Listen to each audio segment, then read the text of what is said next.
I lived in East Tennessee for most of my life. Growing up, I heard old wives' tales and urban legends about strange creatures that roam the forest. For the longest time, I thought what every other kid thought, that they were just stories told to scare kids away from dangerous places so they wouldn't fall into a ravine or get lost in the massive wilderness. I never thought any of it was more than just made-up stories. That's not to say I didn't spend my share of time with covers pulled tightly over my head when the wind blew branches against my window that happened to face the woods. As I grew older, I found myself gravitating towards the stories of strange creatures in the woods. That curiosity is what started me to investigate such things in my spare time. People around here seem to be obsessed with Bigfoot, as if he's some local celebrity. They tend to ignore or downplay other cryptids. I don't know why. With the hundreds of thousands of acres of unexplored and barely explored forest, it seems that there's a lot of space for anything that feels like making its home there could be left in relative peace. Me, I'm more of a fan of the dogman, unofficially of course. You see, once I graduated high school, my only goal was to become a park ranger. Where else could you go to work and be surrounded by such glorious nature, even at its most dangerous? There are literally dozens of stories I could tell, but the one that sticks with me is the hikers from a couple years ago. I remember it was early October. I always make the hike up to Klingerman's Dome several times during autumn, glazing out over the canvas of trees sprouting a myriad of colors. Looking every bit like nature's fireworks show reinforced that I made the right career choice. I was on patrol when a call came in to go to the cabins near Fontana Lake. I got the address and headed south, crossing into North Carolina. When I got there, I was met by a woman who said her husband, son, and brother-in-law had gone to the lake fishing and hadn't come back yet. I got the information I needed about their general description, names and description of the truck and boat, then headed out to search for them. She said they were heading up to Wolf Creek. I called it in and told the station I'd be driving down to Flat Ranch to see if they went into the river.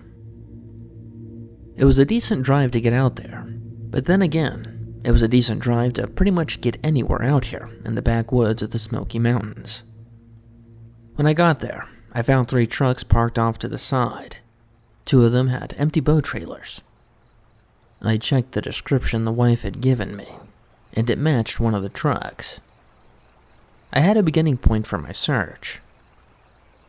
I walked up to the water and looked both ways, hoping to luck out and find them coming in from a hard day's fishing. No such luck.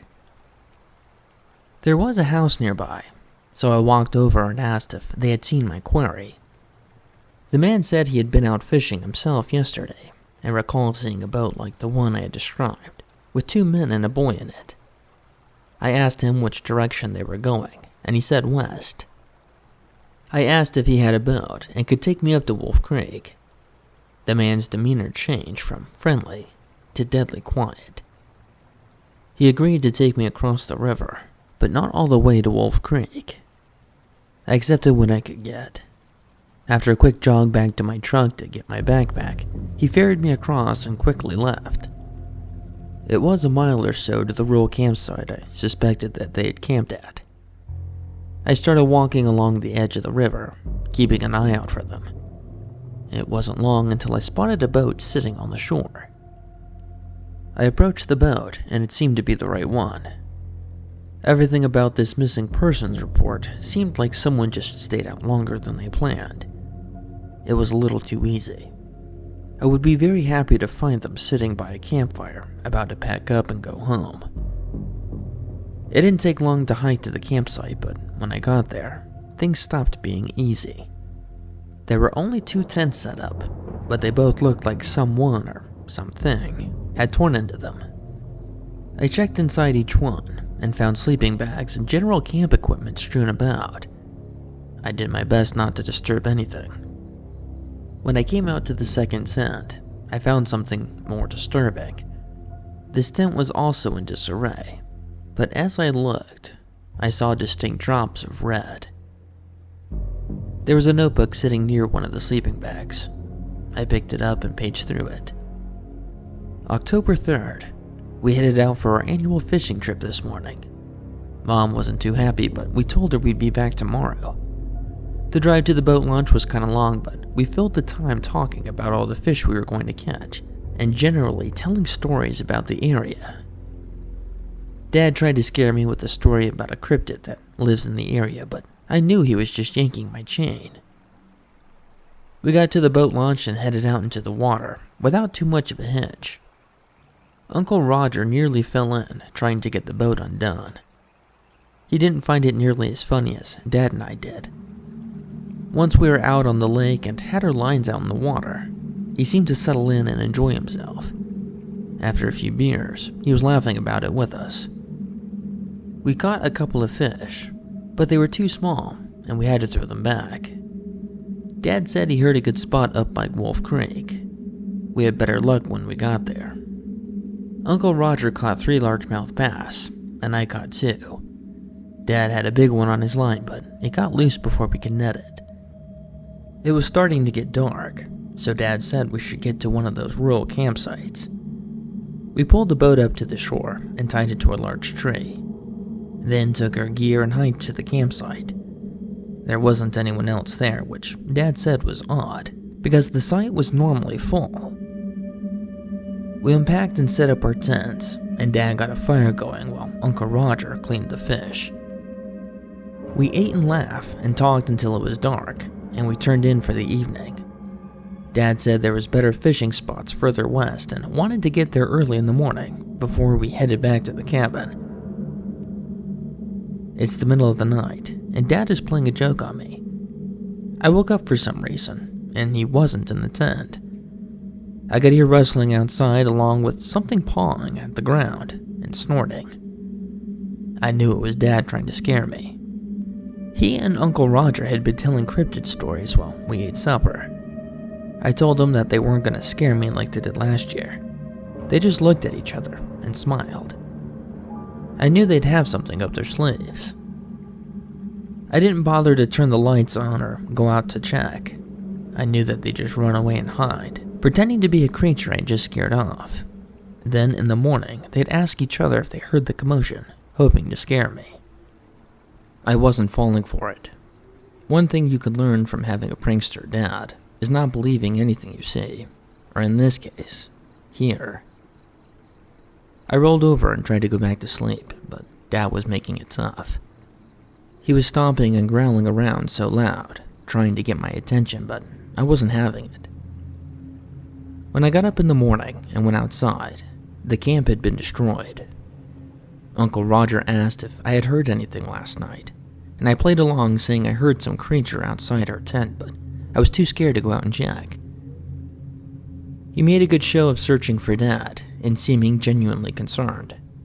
I was just waiting for Dad to get tired of the game and come back to the campsite. As the morning wore on, Uncle Roger started talking about going to look for him. I wanted to tell him I hadn't fallen for their little prank, but I didn't want to spoil their fun. When noon rolled around and Dad wasn't back, I started to get worried.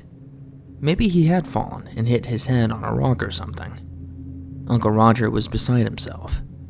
He told me he would have gone looking for Dad, but didn't want to leave me alone at camp.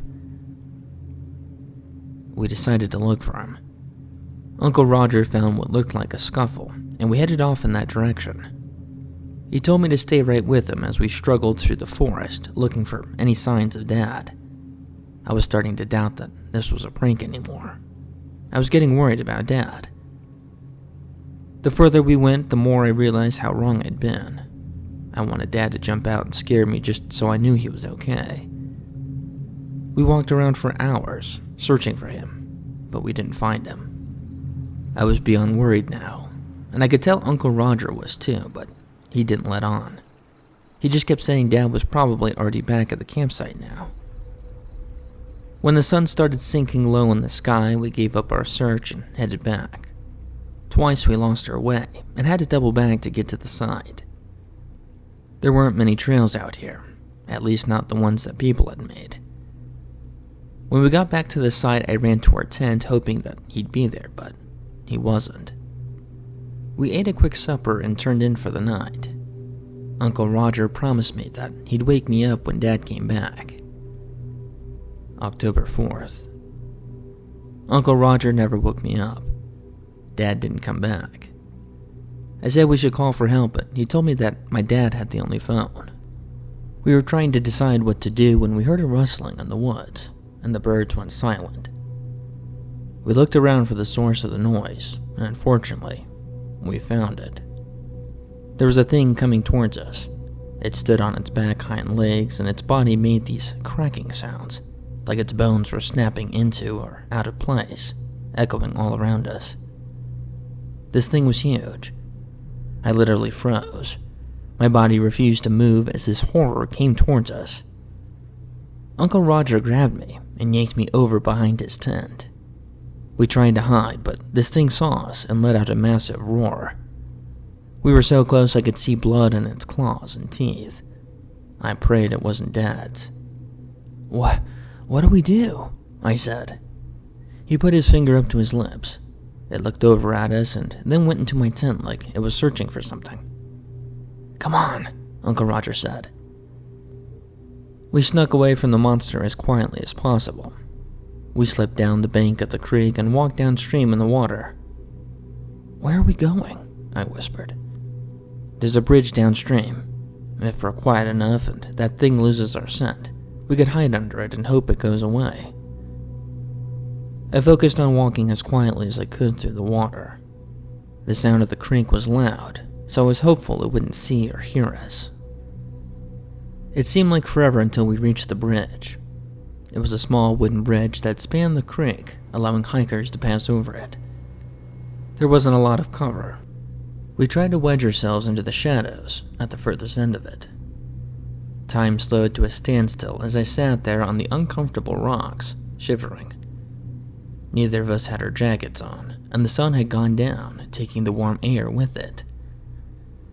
I started to doze when I felt a nudge.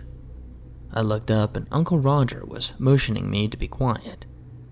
I was about to ask why when I heard the creak of a board on the bridge, right above my head. It wasn't a steady walk of a hiker going down the trail.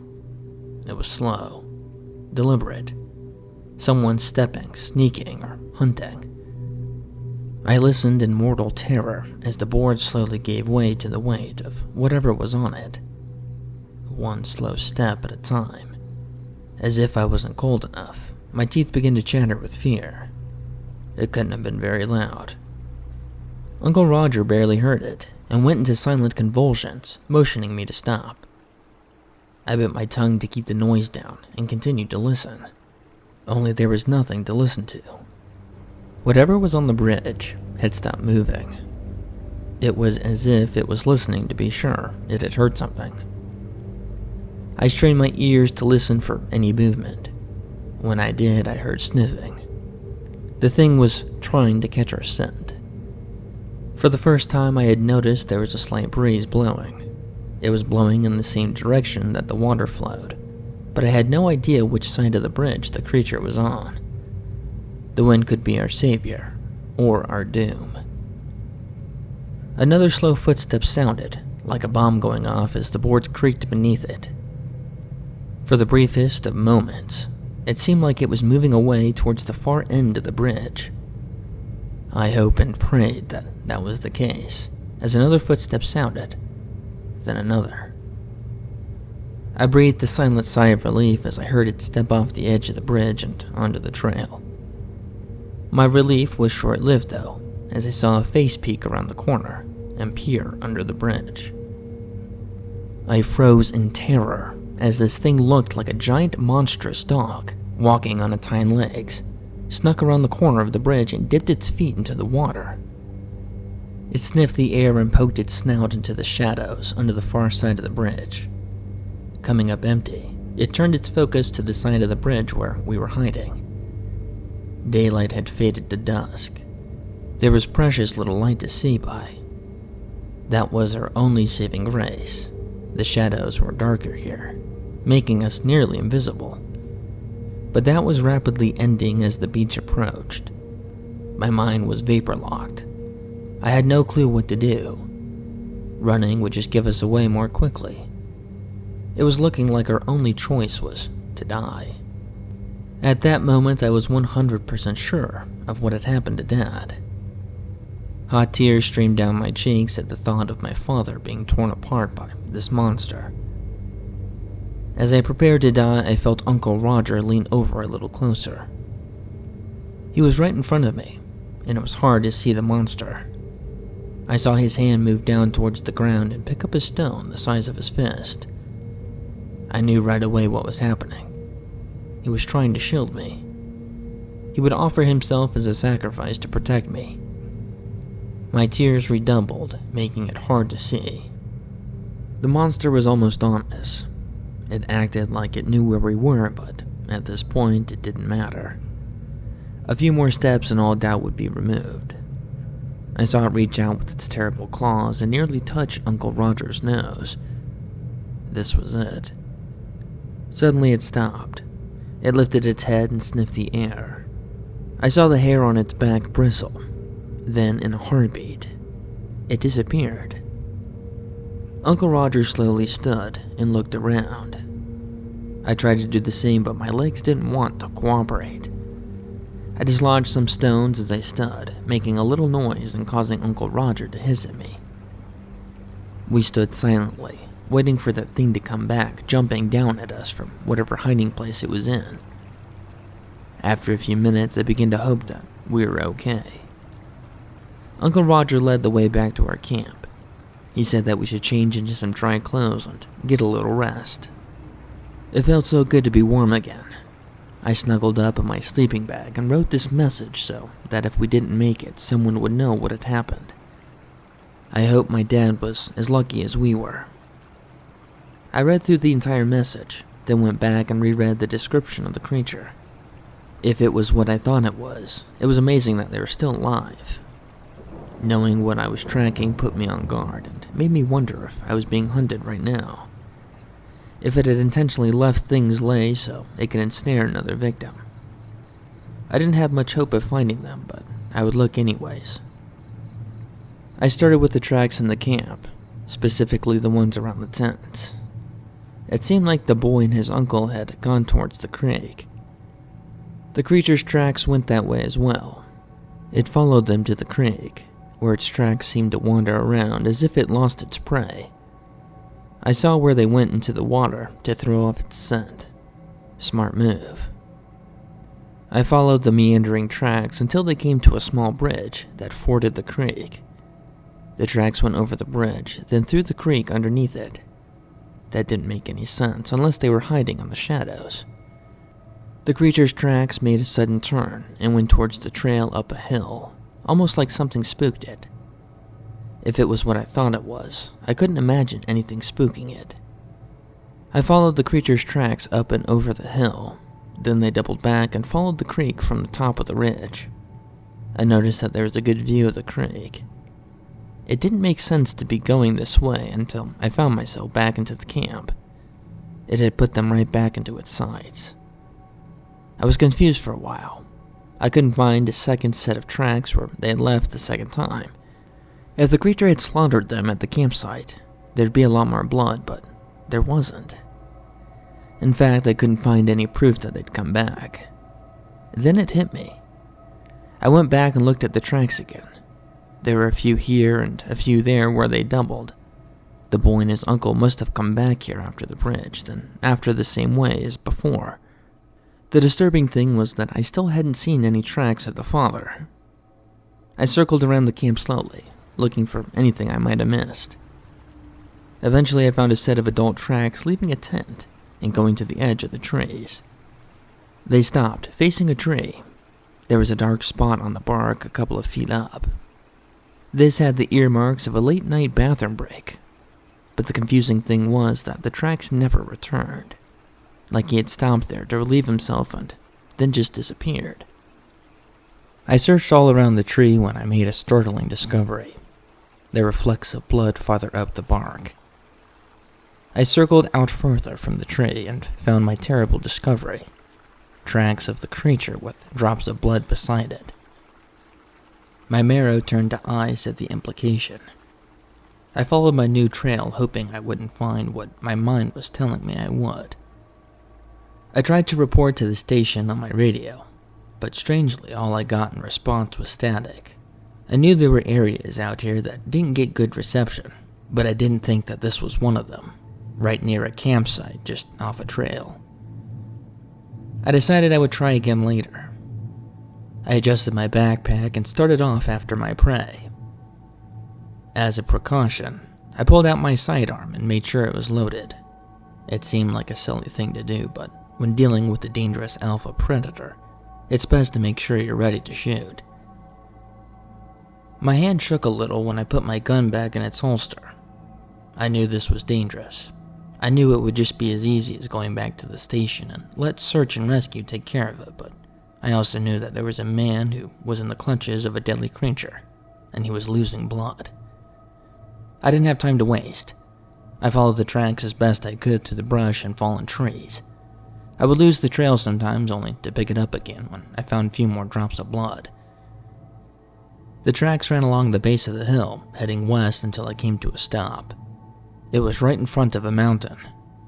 I looked all around, but the trail had disappeared. Finally, in desperation, I looked up and noticed a cave partway up the mountain. I thought about going up there, but was unsure. That could be the home of this creature, or it could be the home of a dozen of other animals, none of which would appreciate me storming into their living room unannounced. After another thorough look around the area, I decided it was likely where my prey had gone. Clouds had been rolling in all day, and now decided that they were done playing nice. The rain began slowly enough, but was soon coming down in sheets. The cave was looking better as I covered my eyes and tried to see where I was going. It was raining so hard I couldn't see the cave anymore. I just kept pressing forward in what I was hoping was a straight line, over fallen trees, through brush, and rapidly rising streams. I finally looked up and saw I was at the base of the mountain. My direction was off by a little bit, and I ended up a few dozen yards off to the right, but it was no small matter. I started climbing the mountain, being extra careful of my footing, especially in this torrential downpour. After a few slips, including one that had me nearly tumbling off the mountain, I made it into the mouth of the cave. I slipped inside and enjoyed a moment without water dumping on me. I looked down and the water dripping off of me made a little puddle, like I brought my own little rain cloud into the cave with me. I shook off as much water as I could, as quietly as possible. The rain pouring down outside made loud splashes inside the cave. It would have been difficult to hear anything else, but I still wanted to be sure. I unbuckled and sat the backpack down, just inside the mouth of the cave. The rain had made it gain extra weight, and I didn't know if I would have to move fast. I opened my pack and got out my water bottle and drank. It had been a while since I drank anything, and I chugged half of it down. I closed it and saved the other half for when I got out of here alive.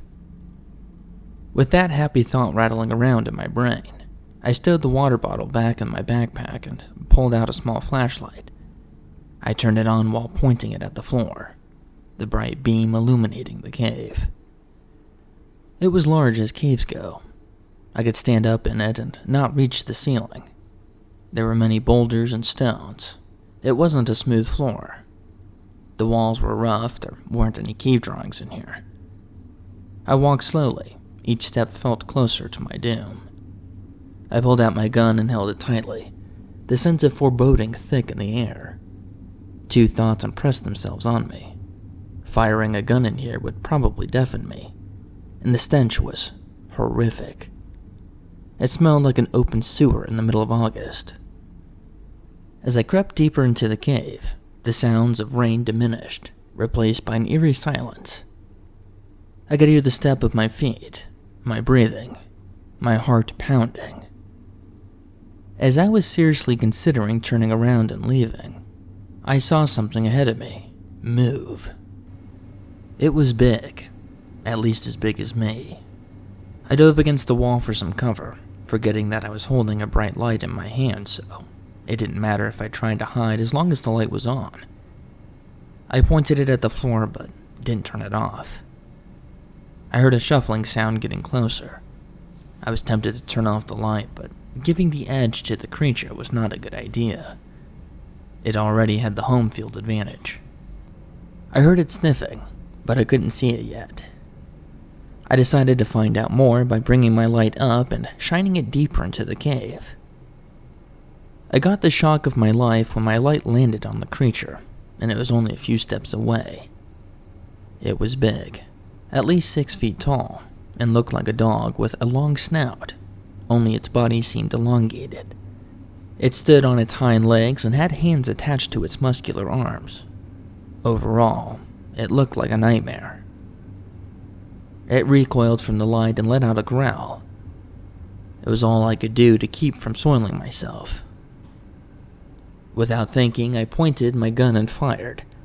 The sound was deafening. My ears instantly started ringing. The creature roared at me, then turned and ran deeper into the cave. It had roared a mere few feet away from me, yet I barely heard it. I stumbled and had to take a minute to steady myself. Then I started following it deeper into the cave. To this day, I really don't know why, other than needing to know if the hiker was still alive. I looked at the ground to see if there was any blood, but there wasn't.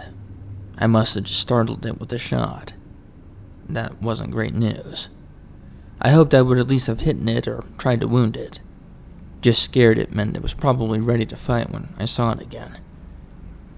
After all, I'm sure, to the creature, I was the invader, and it was just defending its home.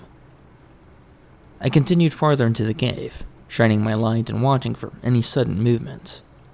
I had no idea where it was or if it was setting a trap for me. I felt a whiff of air and jumped back a split second before the claws sliced the air where my face would have been. I rolled and came up shooting, holding my light beside the gun to illuminate my target. I fired over and over, pointing and shooting without having time to aim. I watched as it ducked every shot and ran with inhuman speed. Just before it disappeared from sight, I saw it skip a step as I fired my last shot. My hopes soared that I at least hit it once. I ejected the magazine and put a fresh one in, reminding myself that I only had one more and chastising myself for not being more careful with my limited ammo.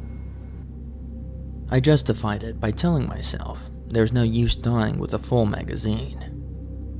I followed once again, nearly jumping for joy when I came to see the spot where it had disappeared, and saw a spot of fresh blood on the ground. I was hoping for more, but as I went, the drops were every few feet.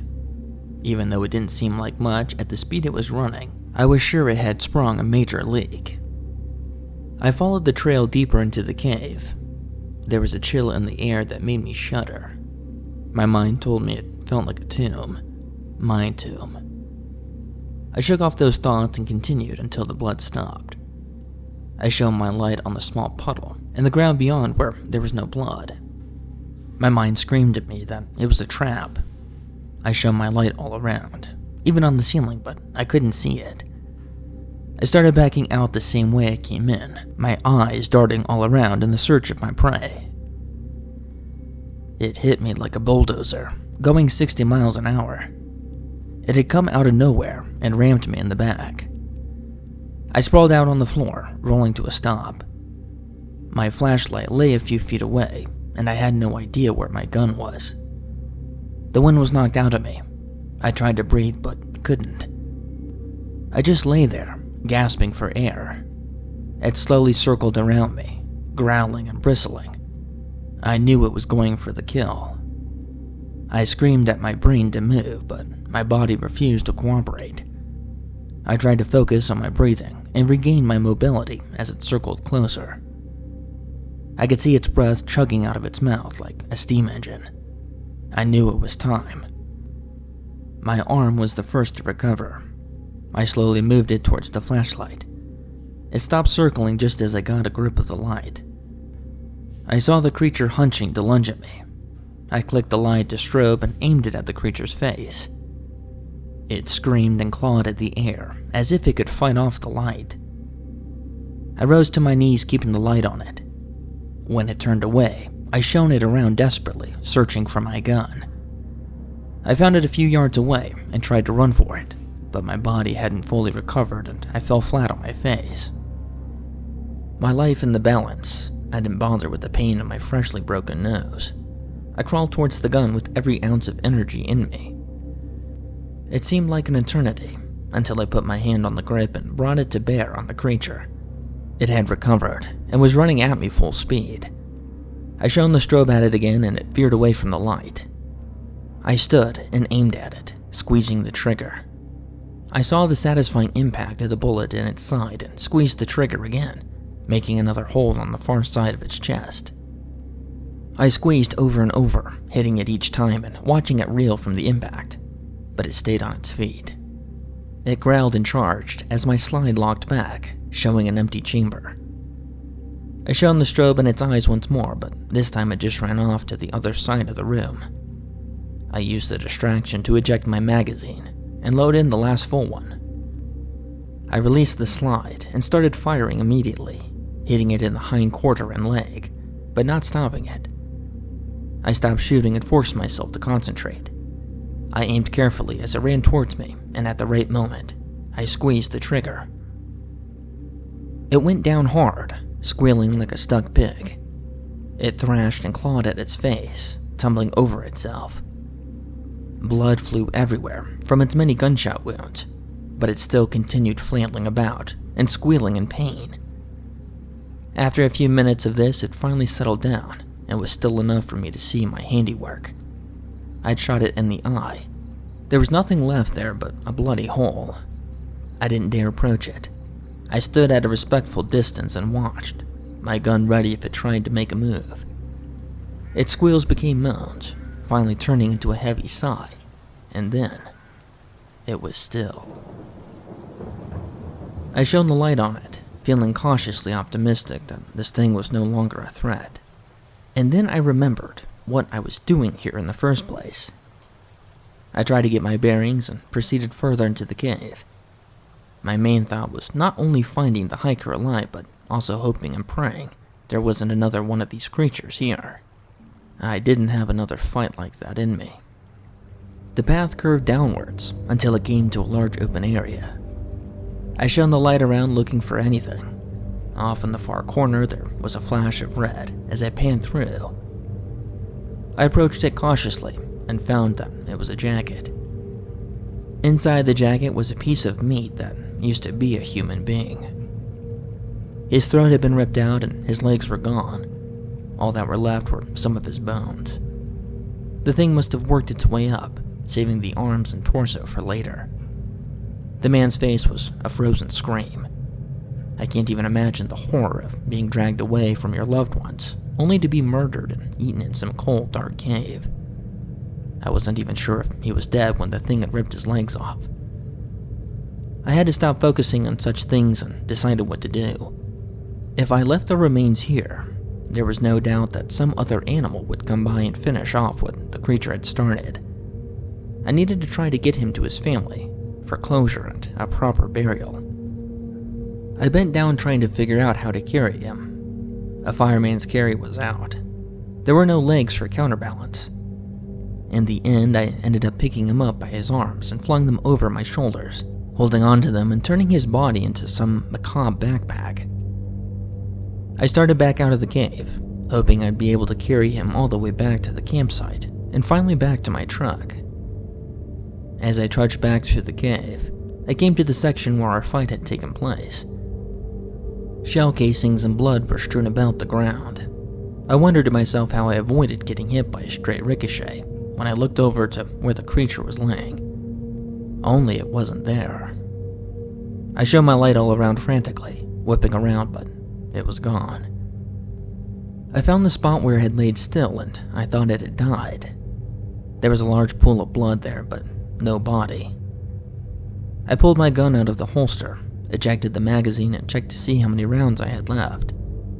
There were only 2. I hoped whatever this thing was that it was no longer in the mood for hunting or revenge. In the end, I decided there was nothing I could do. If the thing attacked me, I was defenseless, carrying literal dead weight on my back. I holstered the gun and hitched up my human backpack, then shone the light towards the mouth of the cave and kept walking. My hearing was just starting to return to normal, although I was sure I had some permanent hearing loss. I could hear the shuffling of feet as I staggered towards the cave opening. When I got there, I found a world transformed. Daylight was just starting to peek its way around the dark. However, the rain had created a massive fog bank. I couldn't see anything down the valley I'd come up from. It was a sea of fog. Only the peaks of the mountains escaped its suffocating blanket. I looked over and saw my backpack patiently waiting for my return. I laid my burden down and got the water bottle out, glad that I had saved the last drink for now. As I sat on the edge of the cave precipice, I looked down and wondered how I was going to get the body down there without falling to my own death. For an instant, it was tempting to throw it down and find it at the bottom once I climbed down, but I thought this fellow had been through enough and didn't need the indignity of becoming a human frisbee. I dug through my backpack and found some bungee cords. I bungeed him to my back and carefully started my descent, leaving my faithful backpack to watch me desert it. I wish I could take it with me, but there was no way I could carry both. As I climbed down there were a few times I nearly lost my footing and took the short and deadly route down. Fortunately, I made it to the bottom in one piece. Instead of celebrating, though, I discovered a new problem. The fog was so thick I could barely see my hand in front of my face. I had no idea how I was going to find my way out of here. I decided to go straight away from the mountain and hoped the fog cleared as I went. The rain had turned the forest into a marshland. The ground was soft, and the streams had overgrown their banks. I found myself wading through knee-deep water on more than one occasion. As I trudged along, hoping I had enough energy to get back without collapsing from exhaustion, two thoughts chased each other around in my mind. Where were the other hikers? And where was the creature? I hadn't seen any other remains in the cave. If it had killed them, it hadn't had time to take them back to the cave yet. Perhaps my pursuit had forced it to retreat to its cave before it could properly retrieve its other bounties. I'd kept my ears open for any sounds of it following me. The most disconcerting thing was the lack of forest noises. The animals and birds were strangely silent. Usually that meant there was a predator nearby. In this ungodly fog, perhaps they were just sleeping, waiting for it to clear. That sounded good. It gave me the false illusion that I wasn't in mortal danger from a wounded alpha predator, bent on revenge. But I couldn't focus on that, or worry would drain my resolve to get us both out of here. I took a break from trudging and tried my best to get my bearings. I checked my watch and I had been walking for over an hour. It was late morning and the sun should have been high in the sky, but the oppressive fog continued to smother it. I looked around, but there was nothing to see except the dingy gray curtain of hopelessness. I was about to collapse and give up when I heard it, the faint sound of hope. I could hear the crake running. As hope rose, it was suddenly dashed. I heard the sounds of footsteps behind me. I whipped around so fast that my macabre backpack nearly made me lose my balance. I couldn't see anything through the fog, but that didn't mean it wasn't there.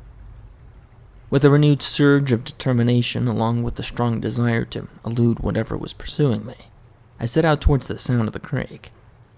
It was still slow going, but I found the fear for my life was a great motivator. I had no doubt whatsoever that the footsteps behind me were those of the creature bent on revenge. After what seemed like an eternity, I gazed at the most awesome sight I'd seen all day. Wolf Creek, in all its 6-foot-wide, overflowing banks of glory. I followed it until I came across Lakeshore Trail, and the journey became much easier. The fog was beginning to lift, which was a blessing, but also a curse. I could finally see far enough behind me to confirm that the creature was indeed following me. I had wondered the entire time why it hadn't overtaken me, but now that I caught sight of it, I understood. It was grotesque. It looked like it came straight from hell. Its one eye socket was leaking gore, and the many bullet wounds covered its body. There were places where I could see internal organs trying to escape the body, and its right leg had a bullet wound. It limped severely. As I watched it, I wondered how it made it this far, but then I looked into its remaining eye and saw intense rage burning. I knew I would die a horrible, grotesque death if I slowed enough for it to catch up. We continued this slow pursuit of death until I reached the banks where Wolf Creek opened up into the lake. My energy was nearly gone. At one point, I considered dropping my human backpack in hopes that it would feed on it instead of me, but then I would have failed. I came here to find this hiker and bring him back. The thought lit a fire deep within me. I came to the edge of the lake with the creature a few mere yards behind me. I glanced around hoping to see a boat I could flag down, but no such luck. With no other choice, I waded into the water. It was cold, but instead of refreshing me, it chilled me and sapped my little remaining strength. The creature entered the water behind me and seemed to be gaining. It got deeper to the point where I was no longer able to stand and had to start swimming. The far side of the lake looked like it was miles away, even though I knew it was much closer than that. I swam for all I was worth, knowing at any moment I'd be pulled under by the creature. My passenger strapped to my back wasn't helping either. The literal definition of dead weight every minute, I had to fight off the urge to dump him. When I reached the other side, I was exhausted. I lay there on the shore, waiting for the creature to disembowel me, but unable to move to defend myself in any way. With great effort, I turned to look back and see when my doom would come. To my surprise, I saw it staring at me from the far beach. I guess it couldn't swim. I chuckled to myself as I lay there, gathering strength to continue for the journey back to the truck. Eventually, I got there. As I opened the door, for a fleeting moment, I considered putting the hiker in the passenger seat, but then I looked at the wet, gore-soaked torso and reconsidered, gently laying him in the truck bed. The drive back was long, and I continually had to shake myself to stay awake, but eventually I made it back to the cabin. I stumbled up to the door and knocked once. "Oh my God," the woman said when she saw me. "Are you all right?" I hung my head. "No, but I will be after about 3 days of sleep. Unfortunately, I have bad news for you. I found your husband, but not your son or brother-in-law." A man and a boy came out of the cabin, stared at me. I instantly knew who they were and grabbed them both into a huge hug. "I'm so glad you made it out," I said, fighting back tears. Thanks," the man said, pulling out of my hug. "Who are you again?" "He's the ranger that came to look for you three," she said. "I don't understand. Your tracks were confusing," I said. "I followed them down to the bridge, but then they went back up to the campsite." "We got some rest," the boy said. "Then Uncle Roger came and said that we were going. We left everything and slipped away to the boat, rowed across the river and left." I smiled. "I'm very glad you did." He looked at me with expectant eyes. "You said you found my dad?" My face fell. "I did, but it was too late." "So he's..." I nodded somberly. "Where is he?" "He's in my truck, but you don't want to see that." Before I could say another word, he ran to the truck and looked in the passenger seat. A look of confusion fell over his eyes as he saw that there was no one there. And then he slowly looked towards the bed of the truck. He stepped back and looked over the side into the bed. He instantly dissolved into tears and slid down the side of the truck, sobbing. "I'm so sorry," I said to the woman and man. She grabbed me and gave me a hug. "Don't be," she said. "Without you, we wouldn't have known for weeks, months, maybe even years what had happened. We would go on looking with false hope. You've given us a chance for closure and to properly grieve." She released me and I wiped my eyes. I looked at the man and walked down to the truck. He followed and we gently removed the body and laid him on the couch, then covered him with a blanket. The boy followed us back to the cabin, but wouldn't look at me or anyone else. He sat in a chair and stared at the blanket covering his father's body. I knew I had done all I could, so I excused myself and started towards the door. I paused and said to the boy, "I promise I'll make sure that thing never hurts anyone, ever again." He looked up at me, eyes full of tears, and said, "How will that help my dad?" His mother opened her mouth, but I held my hand up to silence her. I knew the boy was just hurting. I left without another word. On the drive back, I called the station and told them everything that had happened, then told them I was going home and called off for the following day. After getting home and stumbling into a shower and collapsing in bed, there was only one thought on my mind. I would return to Wolf Creek very soon, with more and bigger guns. I would end that monster if it was the last thing I did. But that is another story.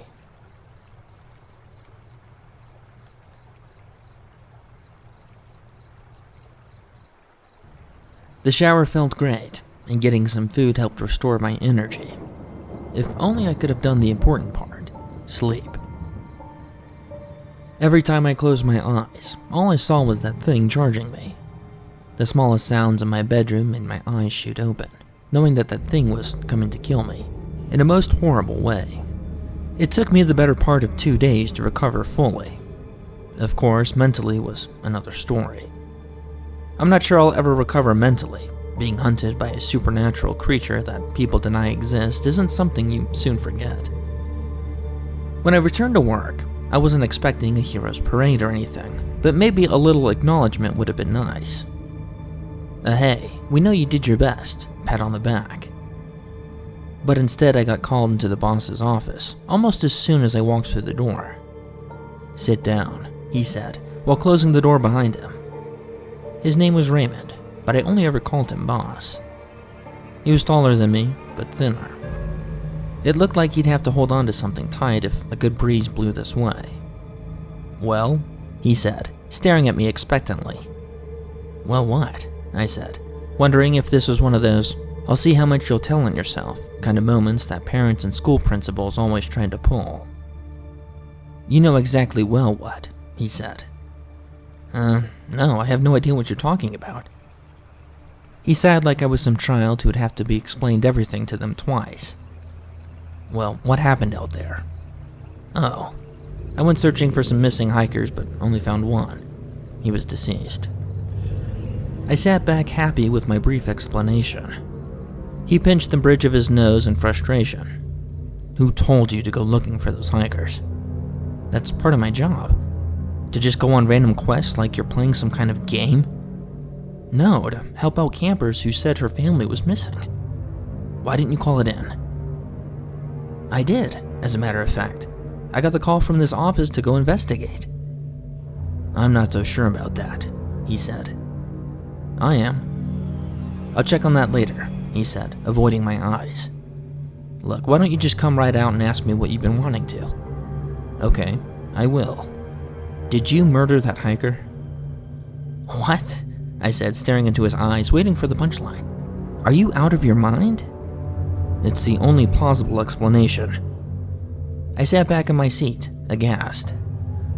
"The only plausible explanation is that I took some hiker deep into the woods, against his will, murdered him in cold blood, tore him to shreds, ate the lower half of his body, then dragged what was left of him back out of the woods, nearly dying in the process, so I could deliver his corpse to the grieving family and cover my tracks somehow?"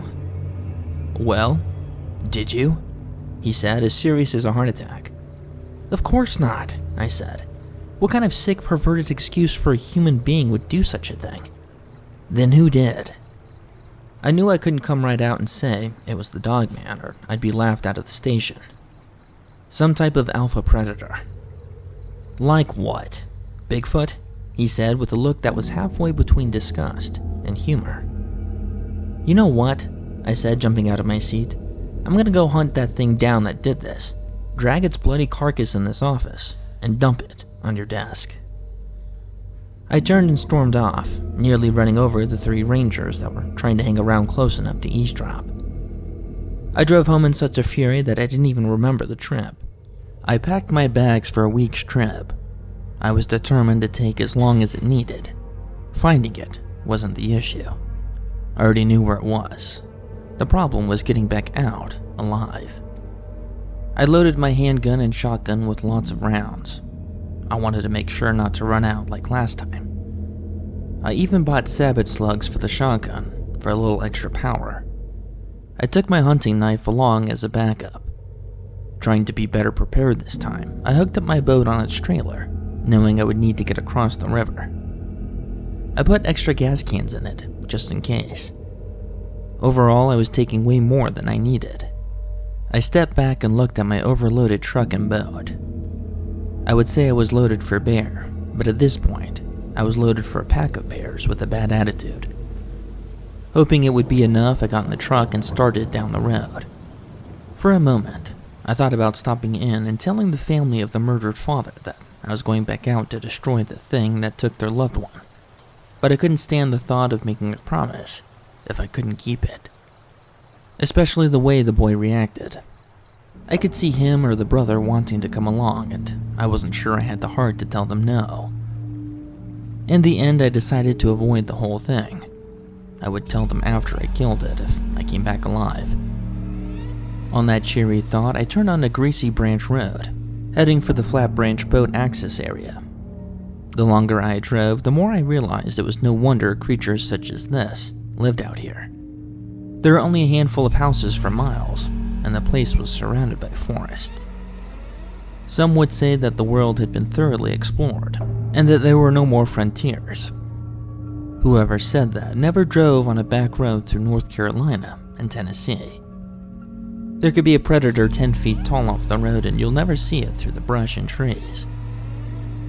On that cheery thought, I tried to find a radio station to listen to, but the closest I got was some talk radio that fought through the static just enough for me to hear every third word. I turned it off and amused myself by enjoying the early autumn leaves and their multicolored glory. They covered the road as well. I was glad it hadn't rained today. The leaves on the road turn slick as snow when they're wet. Driving 40 miles an hour on a backcountry road was bad enough. I didn't need to slide off into a ditch. No tow truck would come out here to get me. It seems like I'm full of cheery thoughts today. I chuckled as I slowed to negotiate a particularly sharp hairpin turn in the road which told me I was nearly there. The boat trailer groaned in protest as I doubled back on myself through the steep turn. After straightening out, I was rewarded with the sight of a house. My mind reeled at who would want to live this far out in the middle of nowhere, especially with that thing roaming the countryside. Maybe no one lived there. Maybe the monster had already cleared out that house in the area and had begun to feed on hikers. As I wandered, I came up to a man out mowing his front yard. When he noticed me, he gave me a happy wave. So much for monsters terrorizing this neighborhood. As tempted as I was to stop and ask him about the creature, I didn't want to disturb his happy day of mowing with such terrifying thoughts. Being unseasonably warm, this would probably be his last day to mow for the season. It didn't take much longer to get to the flat branch boat launch. When I pulled in, there was a pickup truck sitting there. I immediately recognized it as belonging to the dead man I brought back out of the forest. Unpleasant flashbacks of that day stormed through my head. It seemed like a lifetime ago. It was hard to believe that it had only been 2 days, and yet here I was, with my lousy paying job about to face this deadly creature for a second time, if I could even find it. There was a chance that it may have moved on, but why was I here? Because I let my boss goad me into making a ludicrous and possibly impossible promise. Because a boy had lost his father in a most violent way. Or was it just to make sure that no one else had to go through the same pain? Was it to make my little corner of the world safer? Honestly, I don't know. It may have been a combination of those things, but I knew I was going to end it, one way or another. There was no boat dock. nothing to tie the boat to as I backed into the water and pulled the trailer out. I had to put out the anchor to make sure it didn't float away on me. That would have been a great start to my trip. I pulled the truck and trailer into an empty space that was used as a parking lot and grabbed the rest of my gear out of the bag. I had already loaded most of it onto the boat before I left. Setting my backpack in the boat left just enough room for me to sit in the back near the motor. Looking over the full boat, I thought of the old axiom: it's better to have it and not need it than to need it and not have it. I was definitely living that out with this trip. Starting with the motor, I headed west towards Wolf Creek, just like last time. Only now I had a boat full of supplies, and I knew what I was up against. My fondest wish was to find its dead carcass, rotting on the beach as I pulled up towards Wolf Creek. Turning north and coming to the place where I'd parked my boat, I saw no signs of a large predator rotting on the beach. I guess I'll have to do it the hard way. Pulling into the sand, I jumped out and pulled the boat out of the water. The supplies made it much harder, and I started to rethink stopping and asking for some help to come along. I dragged the boat across the sand to the tree line and tied it securely to a tree just in case there was another storm like that horrible day. I didn't want my boat to abandon me due to high rising water. I found the trail easily and started hauling loads of supplies back up to Country Camp 74. Getting a base camp set up was priority number one. It took me 4 trips to get everything up to the camp. Unfortunately, no one else was camping there at the moment. As much as a little company might have been nice, I didn't want any innocent bystanders getting hurt, and hunting an alpha predator was a sure way for that to happen. Once I was unpacked and the tent was set up, I took a short rest and ate cold. I didn't want to start a fire and alert it to my presence. If I could sneak up behind it and blow a hole in its head, that would be just fine by me. I wouldn't want to see the kind of odds Vegas oddmakers would give me on that scenario. Having rested and eaten, I got my pack loaded for my hike. Aside from the essentials like flashlight, food, water, and other necessities, I made sure to pack my pistol with extra mags, my hunting knife strapped to my other leg, and my shotgun strapped to my back. This time I wouldn't stop shooting for a lack of ammo. I made my pack heavier, but ammo was the number one supply on this trip. I wasn't trying to bring it back for some egghead to study. I was out for blood. Remembering the things I never wanted to remember, I headed out to the west where I found the evidence of a struggle and the trail of blood. I continued west through the rough underbrush, hoping I wasn't losing my sense of direction and get turned around. That was the most dangerous thing for hikers, getting off the trail and losing their sense of direction. I'm sure a giant man-eating predator was the second most dangerous, and here I was searching for it like an idiot. As I walked for what seemed like way too long, I was about to turn around and go back when I saw the base of the mountain I needed to follow. It was a relief, but at the same time drew me one step closer to my prey and our final showdown. So far, this had gone much easier than I expected. Even the birds and animals in the forest were singing and making their normal noises, as though nothing was happening.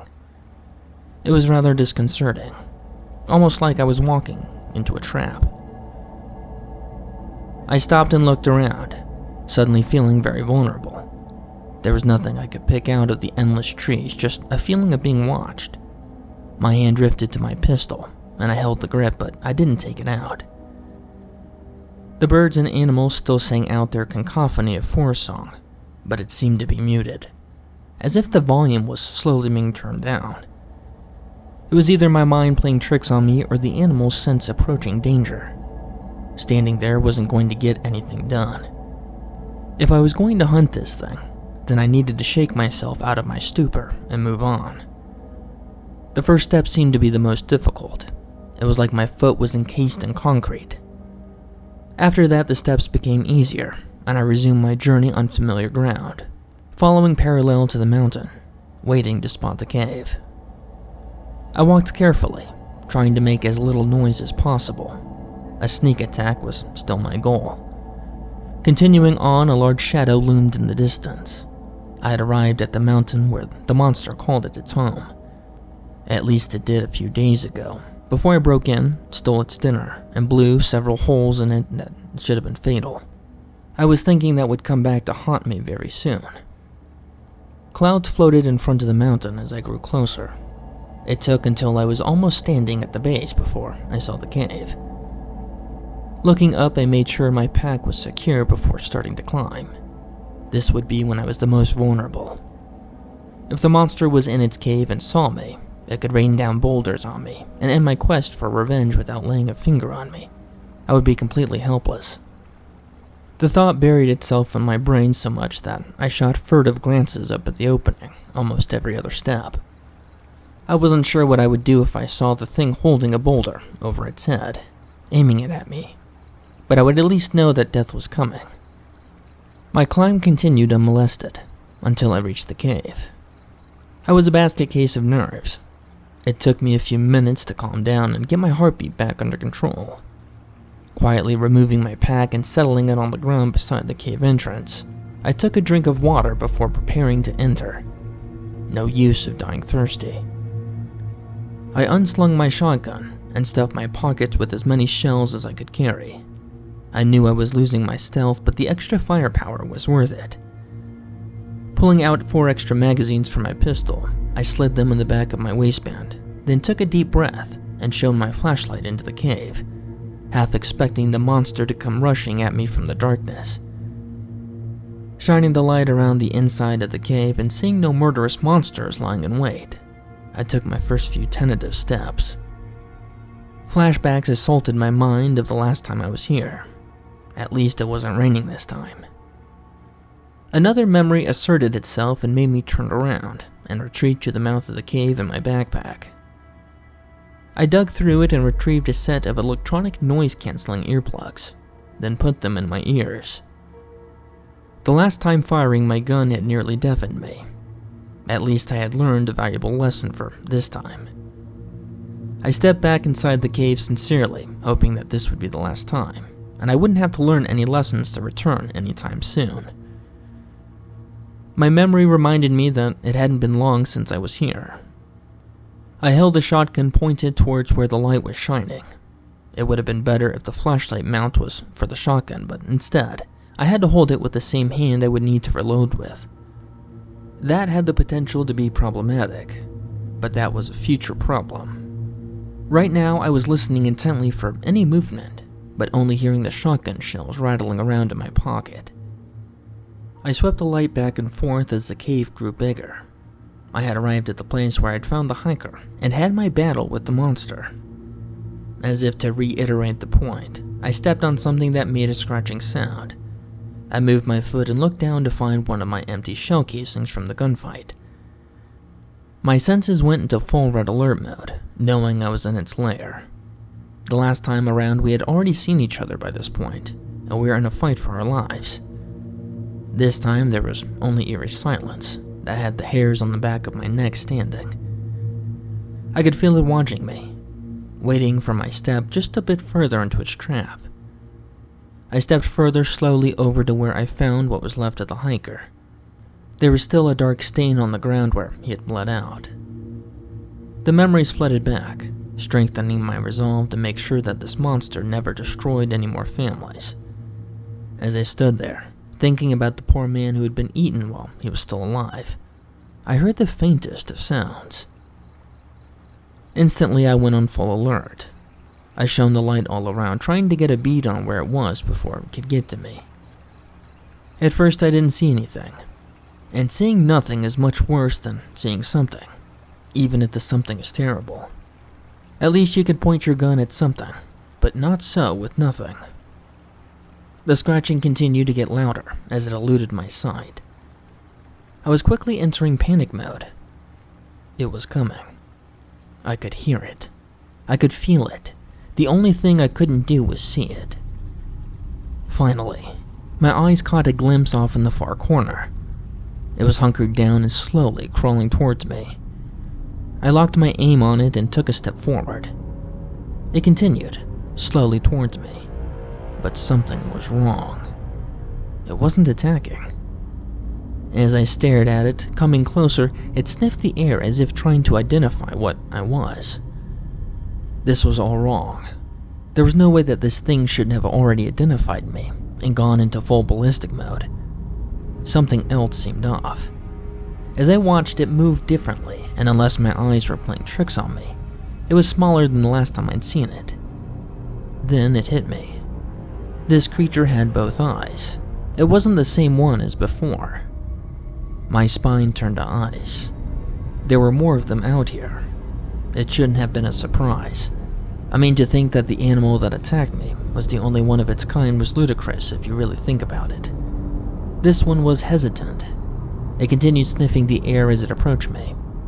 Apparently, the larger one hadn't told it about the intruder that shot its eye out and came close to killing it. The creature came within leaping distance. If it suddenly decided it didn't like my scent, it could make quick work of me. My conscience spoke up for the first time and told me that this creature was innocent. It had done nothing to me. I hesitated, wondering if I was right. Did this thing deserve to die when I had no proof it had ever harmed anyone? But then again, it was a wild animal. It didn't get to nearly full size by eating berries and hugging trees. It was also an alpha predator, regardless of its size. It would grow and just become as dangerous as its parent. And there it was. Could I really destroy a child, even a predator child? My entire career had been about protecting people. Was this thing any less worthy of my protection? It continued to approach while I hesitated in my mental vapor lock, unsure of what to do. And then, it happened.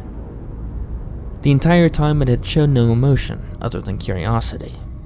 Now that it was close, it must have sensed my hesitation, and even my fear. It bared its teeth and let out a low growl. In an instant, my hesitation was gone. I knew this thing was a predator to the bone. It would stalk, hunt, and kill whatever it wanted to. The trails around the area would become its feasting ground. I would have to come out here again to deal with this thing. If it didn't kill me first, then someone else would have to deal with it. The slaughter wouldn't end, it was just the beginning. It crouched. I fired. The savage slug tore a hole through its chest. I fired again as it yelped and tried to get away, but I had blown off its front leg. I fired again, this time hitting it in the neck. Blood sprayed as it collapsed. Stepping up and aiming at its skull, it looked up at me, panting, blood pouring from its wounds. The impact hit my back like a freight train. I rolled on the ground trying to catch my breath that had been knocked out of me. It took every ounce of determination to turn my head and see what had hit me. There it stood over the wounded younger one, my nemesis. I saw the hole where its eyes should have been. I saw the wounds on its body that had barely had time to scar, let alone heal. But most of all, I saw my shotgun lying 20 feet away from me. It was all I could do to sit up straight and pull my pistol out of its holster. In a flash, the monster was on me, swatting the pistol out of my hand. It had learned from our last encounter, too. Instead of waiting for me to take aim and dodging bullets, it took the weapon out of the equation. It hovered over me, its putrid breath stank of death. There was nothing I could do, and it knew it. I closed my eyes and focused on getting my breath back. It seemed futile when I was about to die, but I wanted to go out fighting. When I opened my eyes, the monster was back with its child, holding it like a mother would, cradling a baby to comfort it. As my breath returned, my mind tried to come up with some way out of this impossible situation. My shotgun and pistol were halfway across the room. There was no way it would let me just stroll over and pick one of them up. In fact, I knew if I moved, the thing would be on me again. The only reason I could think that it hadn't eviscerated me yet was to comfort its dying child. To test my theory, I scooched over towards my shotgun, maybe a foot, only to draw the monster's single-eye glare. Yeah, that wasn't gonna work. My energy had nearly returned. The child wasn't doing well. It was breathing in ragged gasps and coughing up blood. It wouldn't be long now. The only thing I had were the shotgun shells in my pocket, the magazines in my waistband, and my survival knife. Where was MacGyver when I needed him? I came up with a foolish, desperate plan that was sure to have me die a horrible death. I slid my hand slowly into my pocket and grabbed 2 shotgun shells. At the same time, I pulled my knife out of its sheath. I only got away with it because it was on the far side of my body, where the monster couldn't see. Taking a deep breath, I threw the shells towards the far side of the cave. They hit the wall and clattered to the floor. It was enough to make the monster look for the source of the commotion. In that moment, I charged like a wild man. I ran straight at the monster, catching it by surprise as I swung a slash across its throat with the knife, making it tumble to the ground. It was back up in a heartbeat, about to charge me, when I saw my real objective. I had the child by the throat, holding the knife against it. The monster growled a warning of the most heinous death it could imagine for me, as I dragged the child closer towards the other side of the room where my shotgun lay. My fear was that the child was already dead, and it wouldn't matter to the monster if I had it or not. But just as I was entering panic mode, it let out a little whimper. The monster stared death at me, but it kept its distance as I came closer to the shotgun. It followed step for step, keeping itself within striking distance. I knew it was waiting for an opening to attack. So far, my plan was working. That's what worried me. I should have been dead 5 minutes ago. The shotgun loomed a few feet away, just out of reach when the child acted out for its last act of defiance. It turned its head as far as it could, causing blood to flow even faster, and then it looked at me and bit my arm that held it. I screamed in pain as the monster charged. Time slowed as my brain kicked into overdrive and reacted. The monster was almost on me, claws out, aiming for the kill. Instinct kicked in and I held the child up to the front of me as a shield. The claws drove into its flesh instead of mine. The monster's look changed in midair as it realized what had happened. The force of its momentum threw me backwards as it landed on top of its child and pulled its claws out. It turned to face me with rage dripping from its eyes, only to come face to face with the shotgun. I didn't wait. I pulled the trigger and sent a slug tearing through its neck. I had aimed for the head, but it dug just enough to make me miss the clean kill shot. It dropped and swiped at me, but I was already firing again, and hit it in the shoulder, making it tumble away from me. I took the moment to load one more shell into the magazine and fired it. Then I loaded another and fired, backing it away from me and giving just enough time to load a single shell. I kept moving as I fired and loaded, making sure not to be an easy target. So far it was backing away, taking hits, but not any kill shots.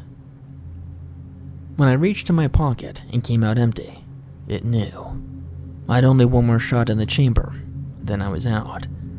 It charged, willing to take the last shot, when I bent down and picked up my pistol. I threw the shotgun at it, confusing it as I began unloading rounds into it. The hits were starting to take their toll. It wasn't able to dodge as quickly as last time. I emptied my first magazine and loaded another. Taking careful aim with the first shot, I hit the other eye. It screamed like nothing I'd ever heard before, then turned and ran out of the cave with blinding speed. I tried to follow, shooting the entire time, but until I reached the mouth of the cave, it was gone. I looked down at the forest below, but all I could see of the monster were trees being pushed aside as it ran away. There was no use chasing it right now. I knew I'd never catch it. Hopefully it'd run so far that it bled out and collapsed. For now, I dropped to the ground beside my pack and reloaded my shotgun. Then I took a moment to eat a granola bar and drink some water. Sitting there with my legs dangling over the edge of the cliff, I felt like a kid again, just watching the forest and wondering at nature's awesomeness. But now I had to wonder if nature wasn't trying to actively get revenge on humans with creatures like these. After a long rest, I got up, slung my pack on my back, and started the long, dangerous climb down. Making my way back to camp, I mourned the fact that I didn't have the carcass to take in, and slammed down on my boss's desk. Perhaps if I gave it a few hours, the circling of turkey buzzards would tell me where the body was. That thought made me smile. The rest of the way back to camp, I whistled a happy tune and glanced up at the sky from time to time. I decided to sleep at the campsite and get up in the morning rested to pack up everything. During the night, I had the strangest dream, that my tent was being examined by a giant nose. I figured someone else had set up camp and had a dog with them that was curious about my tent. Hopefully the dog didn't try to mark my tent as its territory. I never tried to wash dog pee off a tent before, and I didn't want to start now. I woke up from a fitful sleep, not feeling very rested. Unzipping the tent, I looked up in the morning sky, hoping to see the turkey buzzards circling. I would delay packing up to obtain my prize of the monster's carcass. I stepped out of the tent into nothing but air. Falling into a ditch, I felt pain in my leg. I looked up at the tent suspended a few feet above me. Somehow a ditch had appeared overnight. I didn't remember hearing it rain during the night. As I wondered at the mystery and checked my injured leg, I heard the sniffing sound. It was exactly like in my dreams. Suddenly, I saw the snout of the monster appear at the top of the ditch, and everything fell into place. It had set a trap for me. It must have tracked me during the night, hence the sniffing, then dug a ditch in front of my tent in hopes that I'd fall in and injure myself. Even if I didn't, I would be in a place where it could easily strike at me without running away. I lay there as still as possible, hoping somehow that it wouldn't find me. It was the most ludicrous thing I'd ever thought. If the thing had tracked me here by smell, how would it somehow not know I was lying helpless in the very trap it had set for me? My only hope was to play dead. The sniffing grew closer. I stayed still. Peeking one eye open, I saw the snout starting over the edge and coming down towards me. I had nothing on me or in my pocket. My pistol, shotgun, and even my knife were still sitting in my tent. The snout almost touched my leg. I heard a soft growl. I was getting ready to strike. There would be no jumping up and making a quick move to save my hide this time. I knew my leg was injured, but I didn't know how bad. With a homicidal monster bearing down on me, there was no time to test it. In desperation, I felt around beside me in the ditch for anything that might help. I found a small stick and a rock the size of a fist. As the snout came closer, I lunged with both, slamming the stick into one of the empty eye sockets and the rock smashing against the other. It howled in pain as I scrambled out of the ditch and into my tent, grabbing the shotgun and whipping around, knowing it would be there charging at me. But the attack never came. I knelt there, feeling my leg throb with pain, waiting for the monster to come at me from any side. My eyes darted around, looking blindly at the inside of a tent, with no clue which direction the attack would come from. After a minute, my curiosity got the best of me. That, and I couldn't kneel on my injured leg any longer. I pulled the flap of the tent aside and looked out, but there was nothing. I stepped carefully over the ditch and looked around the campsite. It was nowhere to be found. Limping over to painfully sit on the log by the campfire ring, I wondered how many times I would have to kill this thing before it died. I hoped it was thinking the same thing about me, and was starting to doubt if I was worth coming after again. It had proved to me that I needed to finish this, one way or another. This thing had to die. My mind was overloaded, trying to imagine what its next move was, and more important, what was mine. Staking myself over a spit over the fireplace and waiting for it to come eat me in hopes it would choke to death was all my exhausted brain could come up with. I sat there for a while until I came up with another plan that was sure to get me killed. It wasn't long before the monster came back, maybe an hour. It snuck up to the campsite, keeping a close eye on the tent and the ditch. Only its eyes were its nose. It sniffed when it entered the campsite and kept sniffing as it approached the tent. Half measures were gone as it leapt on top of the tent and landed, slashing at anything and everything inside. Within minutes there was no tent, only colorful shreds strewn about the campsite, The monster came out of the remnants of the tent confused. It had torn something to pieces, but it didn't feel the flow of blood or hear the satisfying shrieks of pain. It looked around with its nose, only to discover the truth too late. I'd gone back inside the tent and changed my clothes, leaving my dirty ones in a pile on top of my backpack. I then took a quick trip to the creek and washed off best I could, using just a little soap. I hoped it was enough to wash away my scent, but not so much that it would smell the soap. When I got back to camp, I dressed in a fresh set of clothes and put on a belt with a holster and slung my shotgun. Then came the difficult part of the plan. There was a tree overlooking the campsite that had several branches that grew out over the same spot, making it an ideal nest. It took every ounce of strength and willpower to overcome the pain in my leg, enough to climb the tree and set up in the nest. After it tore apart the tent, I took careful aim with the shotgun and aimed my first savage slug through its skull. The spray of red and lower part of the jaw exploded onto the ground, told me that I made a good shot, but I didn't stop to celebrate. I unloaded round after round into every vital organ. When I shot the gun empty, I took out the pistol and did the same thing. It had tried to evade at first, but had no idea where I was, so therefore no idea which way to go to get away from my attack. It had slumped to the ground and laid still, yet I continued to pump round after round into it. I watched it for a long moment to see if the chest would rise or fall. It seemed to be still. That's when I took out my knife and sawed its head off. When I first started, the body twitched, making me jump back, but until I finished, there was no doubt that it was finally dead. I know I said I wanted to take the corpse back and plop it on my boss's desk, but I figured that this would be good enough. Besides, I was too exhausted, and with my injured leg, I didn't think I could drag that thing all the way back to the boat. Standing there in the middle of the carnage that was once a peaceful campsite, holding the severed head of the deadly predator, I sighed. There was nothing left for me to take back with me, except the guns, knife, and the head. I looked into the empty eyes one last time, then turned south and started limping towards the boat.